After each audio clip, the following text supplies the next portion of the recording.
Welcome back to the Simply Successful podcast, where we explore what it really takes to thrive in business, leadership, and life. I'm your host, Susan, and today we're diving into a topic every leader will face at some point: how to handle big personalities, strong egos, and team conflict in a way that actually builds and not breaks trust and performance.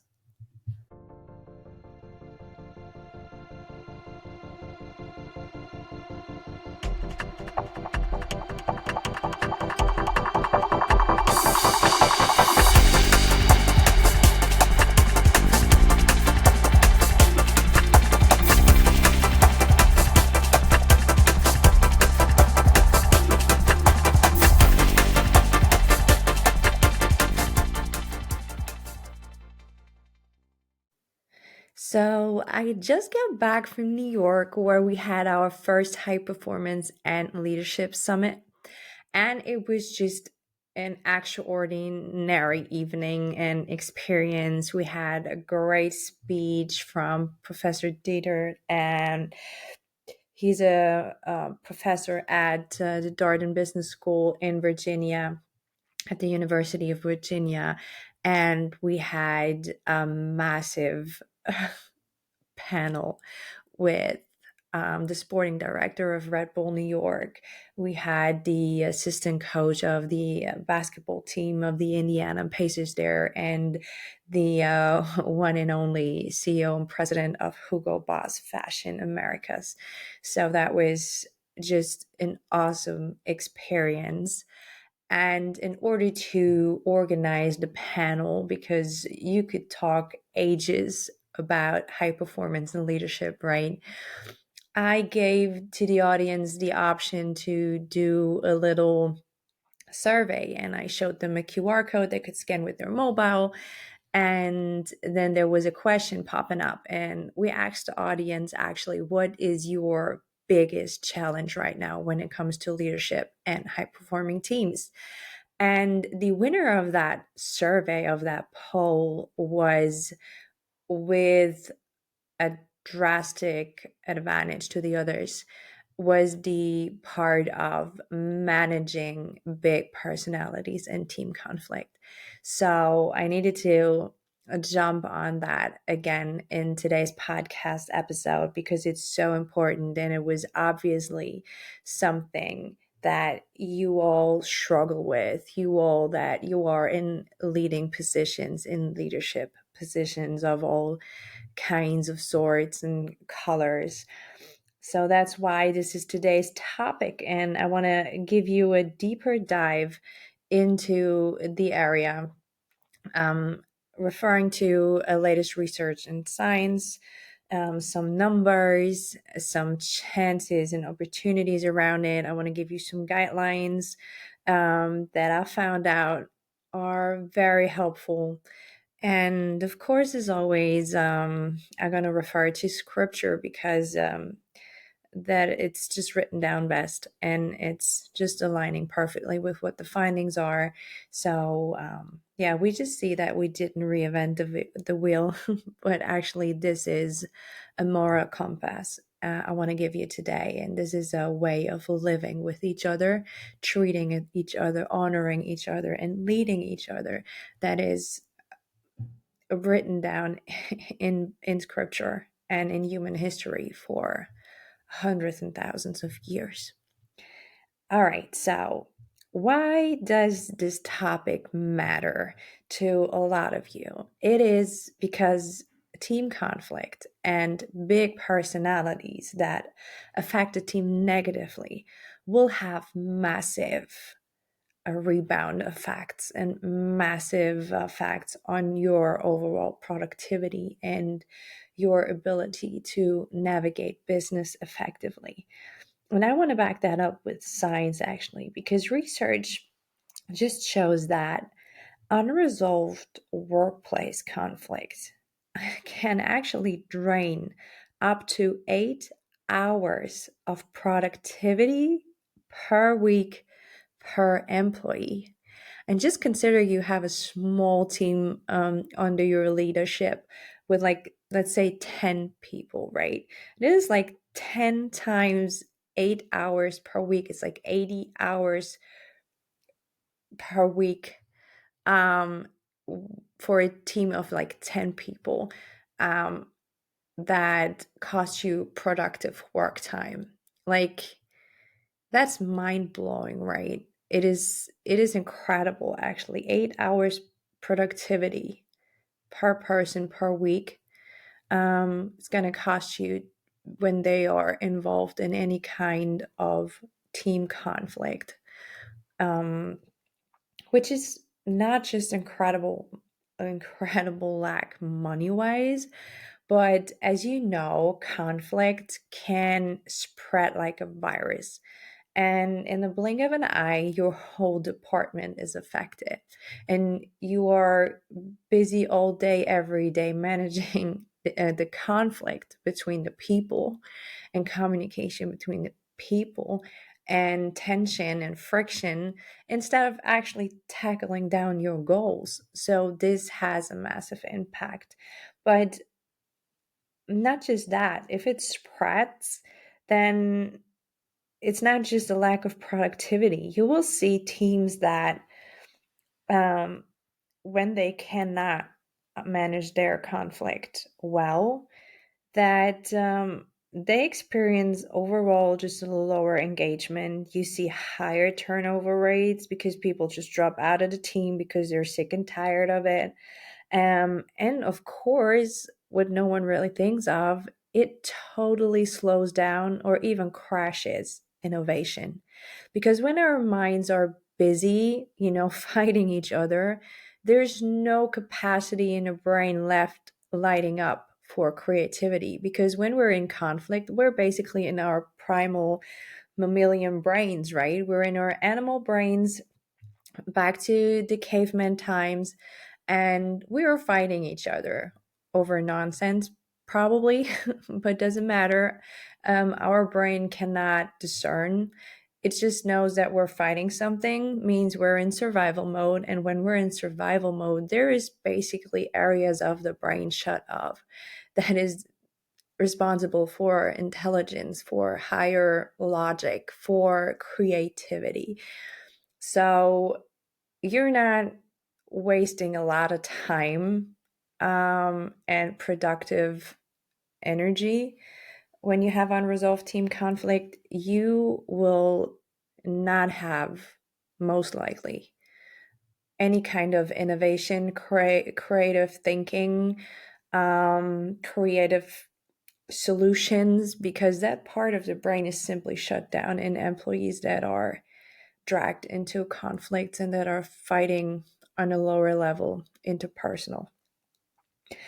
So, on the other hand, as you can tell, there's a big chance in learning to address conflicts well and manage them well and navigate them well. Because we cannot avoid conflict. This is just the Lulu. You know, there will always be conflict. When two or more people engage, there will always be different worldviews, different perspectives, and that can lead to conflict. And in a way that is healthy, because sometimes the organism needs kind of like a healthy pressure to grow and rise. So if you're able to manage conflict successfully, then it can actually even strengthen the collaboration between your people and increases their creativity because they are introduced to new ways of thinking outside of the box, or thinking about things from a different spectrum and different angle. So the goal isn't to avoid conflict, because that's just delusional. It is actually to handle it sustainably. And in order to handle it sustainably, we need to understand that term big personalities or ego a little bit better. And we all know those big personality, whether it is in sports or in the media or even in your company or in your team. That's just people who dominate the room when they walk in. They push their ideas really hard and sometimes even create friction and like to create that kind of friction with others. And psychological research tells us that this often comes from a mix of confidence, which can be a great asset used in the right way, and ego protection, which is actually a fear of losing influence or control. So once you understand that those big, loud personalities are actually very insecure and fearful of not being seen, not being heard, not being influential, you can meet them with a level of compassion. Doesn't mean there have to be boundaries, especially when they express harmful behavior towards others, or really being a massive distraction to the whole team climate. But as leaders, our job isn't to crush that energy, but to channel it in a way that benefits the team. And you have to learn what their needs are behind that mask of that big ego or big personality. And if you're able to address their needs and channel their big energy in a way that is actually helpful for the team, that is a huge win. And I've just read that in Harvard Business Review and recent organizational psychology studies that highlight actually three effective approaches to handling those big personalities and to channel their energy to your benefits. And this is, first of all, active listening and validation, because people with strong egos, they want to be heard, as I said. That's the biggest fear, that they're not heard and seen. So when you are able to listen deeply, rephrase, repeat back what you've understood, giving them a sense of belonging and understanding, validate their contributions, then you have them on board.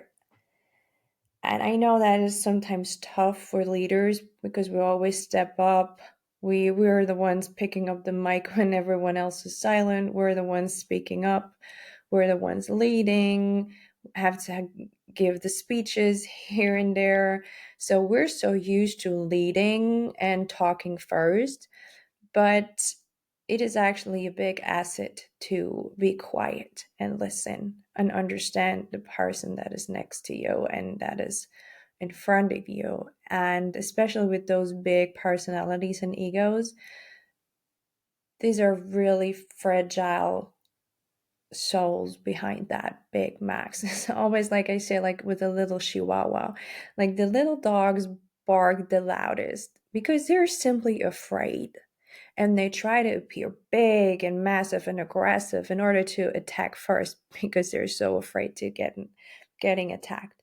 And once you have compassion for it and you understand the pattern and the mask of big egos and big personalities, you can handle them quite well. It is just another human being that has been through a lot and that developed this kind of coping mechanism just to survive in this world. And if you manage to see the little boy, little girl behind the mask that is fearful and barking, and you listen to what's moving them, what's thriving them, what their needs are, and you can address them, you have them in your boat. And that big energy and that big influence will move in your direction. And another way of reframing conflict when it arises, the research says that it's an instead of us versus them approach. Effective leaders actually reframe disagreements as a joint problem solving. So it's not you versus them, it's not finger pointing, it's not making up any front lines, but it's actually okay, we're in one room, so that's an us problem here right now. How do we achieve the best outcome together? How do we, all of us in one boat, solve this problem? And that is very, very beneficial in order to solve problems.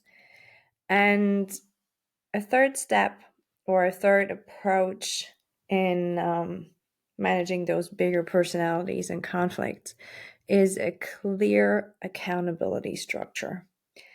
And we've seen in the studies that big personalities, they thrive when boundaries are clear, because sometimes they really seek the friction. And they're like, as I said, like little children testing with their parents how far they can go.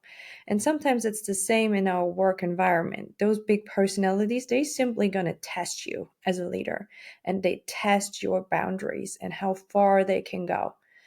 And that's why it's so important that you stand firm in your boundaries and you stand firm in your accountability structures, and you let them know, okay, this is the framework in which you are allowed to express your personality, but here is a clear boundary when it comes to this or that, or how we handle things, or how we talk to each other, or how much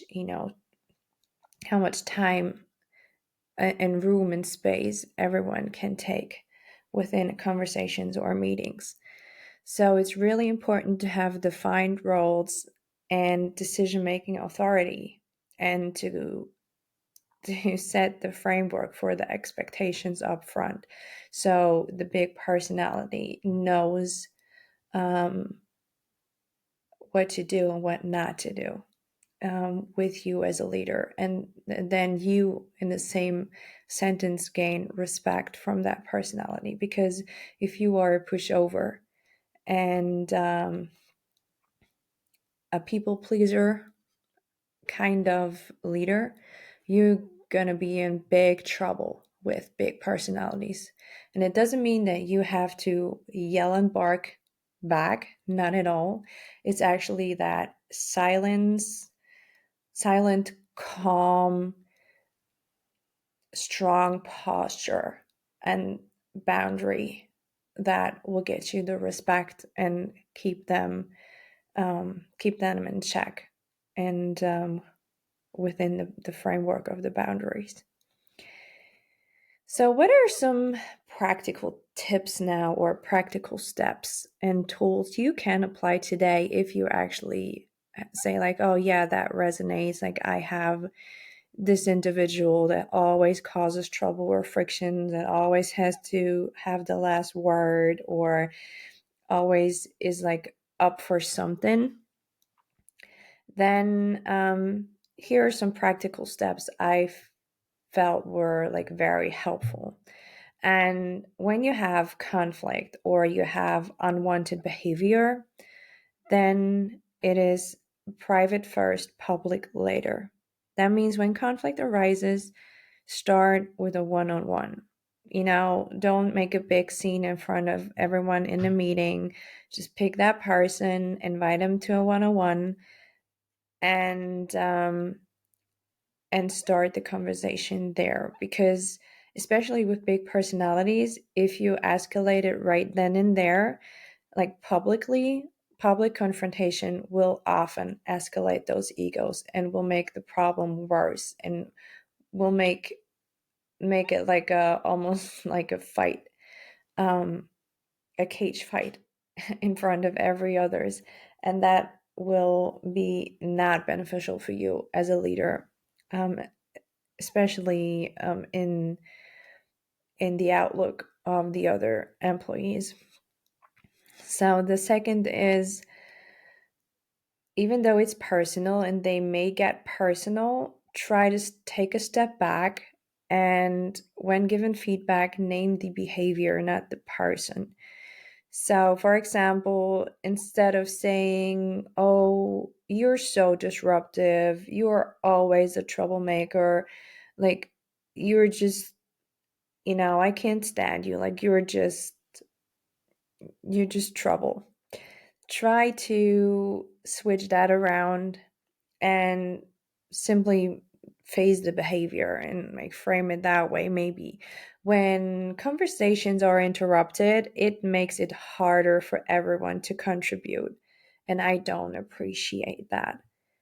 So now you take immediately the personal layer away, you take the attack away, and it's more likely that the other person and the big personality, big ego person will be open to what you have to say rather than attack back or go into defense mode.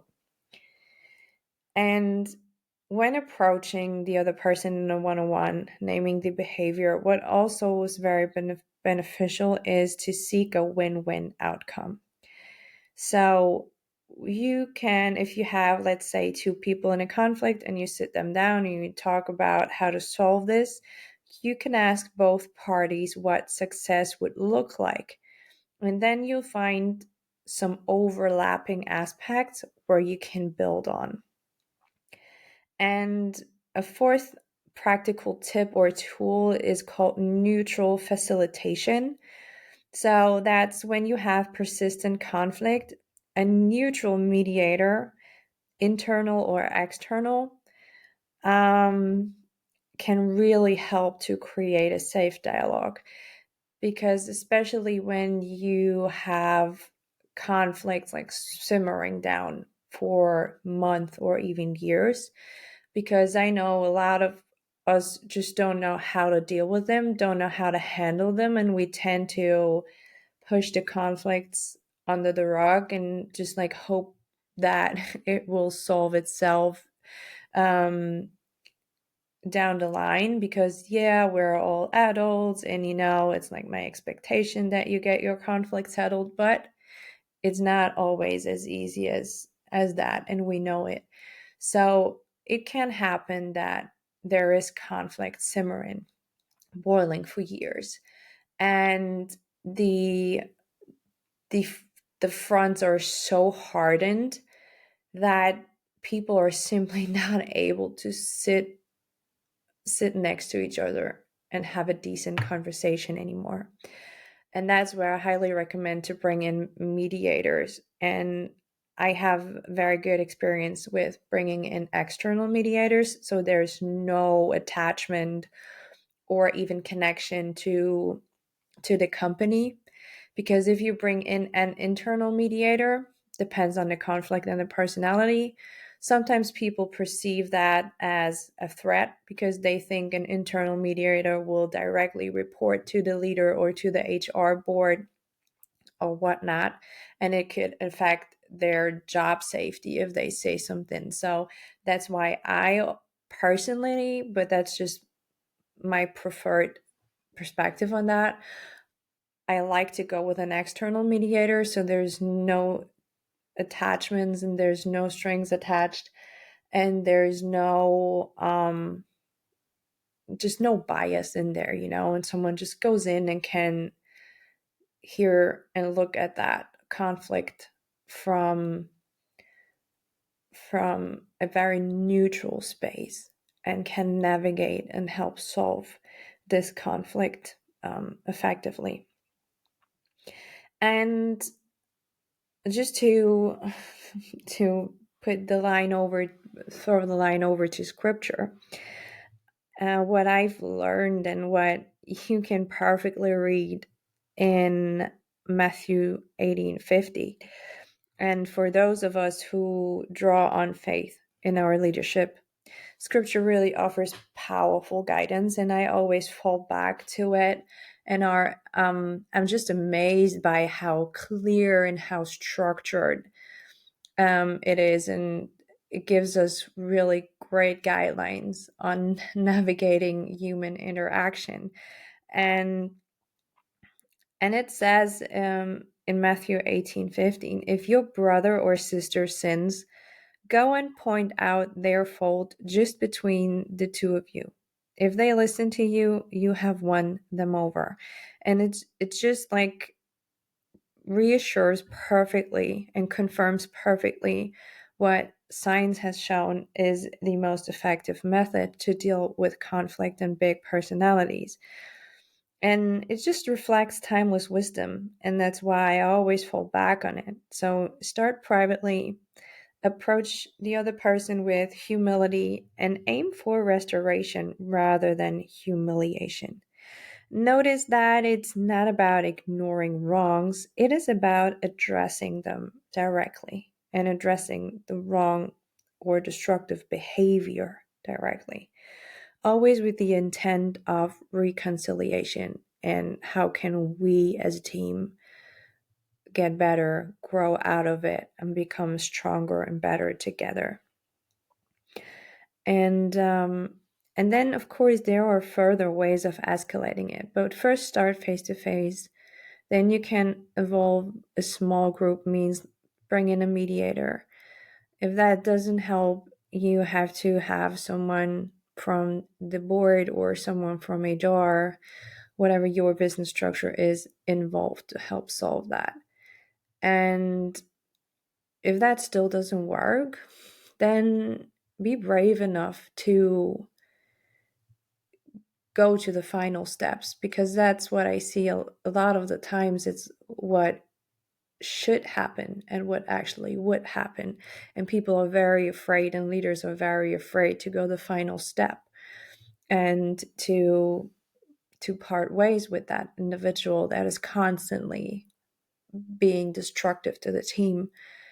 And I know that it's a hard decision to separate ways with someone and say, okay, we can no longer accept that behavior here, and I don't see a future within our company. But sometimes it is necessary, because it's not just about that one individual, but it's about protecting the 99% of the others that just want to come to work, want to have a nice, productive environment, want to do their jobs, want to do their freaking best, and they cannot, because you still haven't made that difficult decision to cut that toxic team member out.